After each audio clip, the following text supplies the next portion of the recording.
Consigliere Sergo per l'illustrazione della IRI numero 159. Prego, consigliere.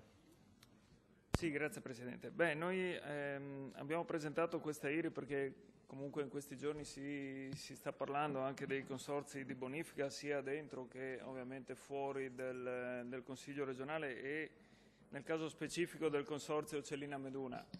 Bene, proprio perché noi vogliamo ogni tanto vederci chiaro nelle cose che di cui siamo chiamati a discutere anche in quest'Aula, ci siamo accorti che per quanto riguarda questo consorzio c'è quello che noi definiamo un problema di trasparenza, perché nelle pagine diciamo così, riservate anche dal decreto legislativo 33/2013, in cui ci sono tutta una serie di documenti che dovrebbero essere pubblicati dagli enti pubblici, e ci siamo accorti che così non è, non c'è praticamente neanche un atto pubblicato. Allora, siccome sono un paio d'anni che noi come Movimento 5 Stelle abbiamo fatto anche in passato dei comunicati stampa quando si trattava di continuare a cambiare i direttori generali, che ho perso il conto, Assessore, lei saprà meglio di me, ma mi pare che siano 4 o 5 negli ultimi 4 anni, senza mai delle spiegazioni valide. Nell'ottobre 2012 già contestavamo il fatto che un direttore generale avesse anche un doppio incarico in un altro ente pubblico. Nel gennaio 2014 di quest'anno, quando il direttore Scolari ha rassegnato le sue dimissioni, ha rilasciato questa dichiarazione: 2 lavori fatti bene si fa fatica a seguirli, e ho già un incarico importante al polo tecnologico, che era la stessa cosa che dicevamo 2 anni fa, che continuiamo a porre all'attenzione anche di quest'Aula quando parliamo dei doppi incarichi.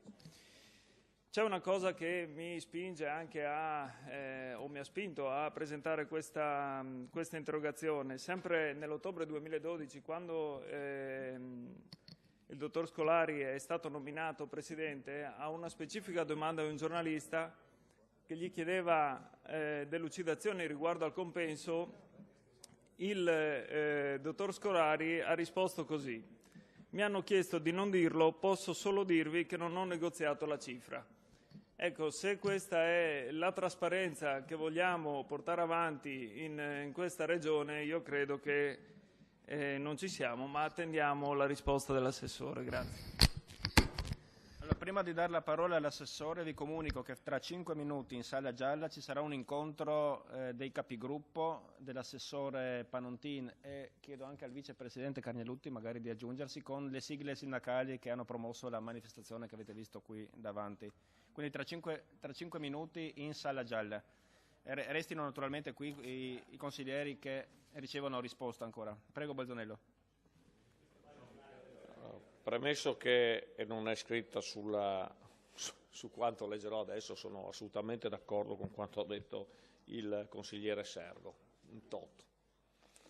Il decreto legislativo 33 del 2013 si applica, come previsto all'articolo 11 del medesimo, alle pubbliche amministrazioni in cui all'articolo 1, comma 2 del decreto legislativo 165 del 2001, testo unico sull'ordinamento del pubblico impiego, fra cui non sono compresi gli enti pubblici economici, quali i consorzi di bonifica, così definiti innanzitutto ai sensi dell'articolo 3 della legge regionale 28 del 2002 che li disciplina.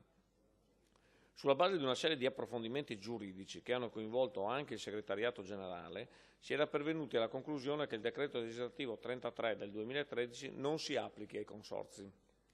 Solo di recente sono emersi elementi giuridici, perché abbiamo continuato ad incalzare, condividendo l'impostazione, sono emersi elementi giuridici che hanno modificato tale interpretazione. La circolare numero 1 del 14 febbraio 2014 del Ministero della Pubblica Amministrazione ha fornito indicazioni specifiche in merito all'ambito di applicazione del decreto legislativo, includendovi anche gli enti economici. La circolare numero 1 del 30 aprile 2014 dell'Ufficio del responsabile della trasparenza e della prevenzione della corruzione dell'amministrazione regionale recependo i contenuti della circolare statale, ha dato indicazione di comunicare a tutti gli enti interessati l'applicabilità della normativa sulla trasparenza. Così è stato fatto nei confronti dei consorzi di bonifica con nota del servizio vigilante di data 15 maggio. E su un tanto la Direzione Centrale Attività Produttive, Commercio, eccetera, eccetera, ovviamente vigilerà.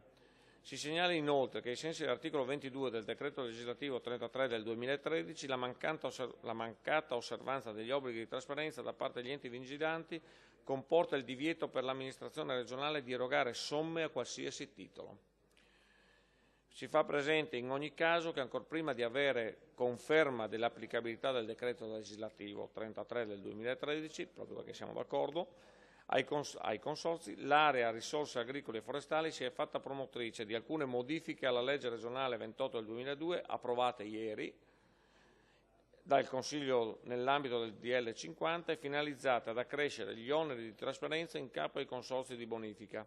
In particolare è stato previsto che un apposito regolamento disciplini le modalità e i criteri per la pubblicazione degli atti nei consorzi. Tale regolamento disciplinerà gli aspetti operativi della pubblicazione, recependo ovviamente le disposizioni del decreto legislativo 33, ora direttamente applicabile.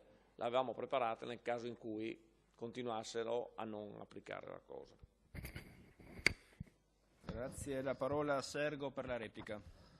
Sì, ovviamente posso ritenermi soddisfatto della risposta dell'assessore che ha condiviso con noi quello che appunto ritenevamo un problema. Quello che volevo sottolineare è che noi come consiglieri non potevamo in qualche modo agire direttamente su quella che è una normativa nazionale. I dubbi che potevano esserci secondo noi non c'erano, perché comunque a livello nazionale anche il sito PA Amministrazione Trasparente prevede, c'è uno spazio apposito per i consorzi. Io appunto, come si diceva, ricordo anche la legge regionale 7-2000 dove la Regione è tenuta anche a incentivare la trasparenza e l'efficienza dei consorzi, per cui mi auguro che questi interventi che sono stati messi in atto, verranno comunque messi in atto, anche per motivi che ricordava l'assessore a riguardo dell'erogazione di risorse ovviamente pubbliche e fondamentali per l'attività dei consorzi, vengano messi in atto. Grazie.